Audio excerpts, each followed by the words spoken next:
කතා කරන්න පුළුවන්ද? කොහොමද? කතා කරමුද චොට්ටක්? කතා ඉතින් අද මේ ඉවෙන්ට් එක ගැන මොකද හිතන්නේ? හොඳයි ඒක අපිට අලුත් එක්ස්පීරියන්ස් එකක් ගොඩක් හොඳයි ඒක. අර දෙන්නට පොඩ්ඩක් එන්න කියන්න.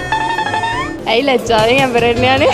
ලැජ්ජාවක් ඔයාලා සාමාන්‍යයෙන් ගේම්ස් එහෙම ප්ලේ කරනවද? ඔව්. normally games play කරනවා. ඔයා සාමාන්‍යයෙන් games play කරන්න කැමති කෙනෙක්.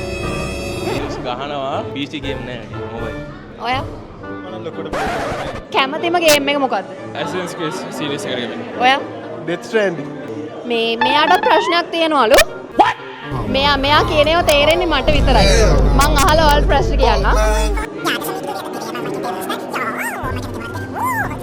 මෙයා අහනවා ඔයා ලැප්ටොප් එකක් ගන්නවා නම් ගේම්ස් ප්ලේ කරන්න මොන බ්‍රෑන්ඩ් එකෙන්ද ඒක ගන්න කියලා. MSI brand එක. MSI. MSI. Asus. ඔයා හිතන්නේ මොකද්ද ගේම්ස් ප්ලේ කරන්න තියෙන හොඳම ලැප්ටොප් එක? Lenovo Legion 7 එක. MSIද? මේ ඔක්කොම MSIලු. මේ එක ඩොක්ටර් කෙනෙක් කියලා තියෙනවා මේ ගේම්ස් ප්ලේ කරාම මොලේ නිකන් කචල් වෙනවා කියලා. ඒක ඇත්තද? ඩොක්ටර් කෙන් තමයි යහන්නේ.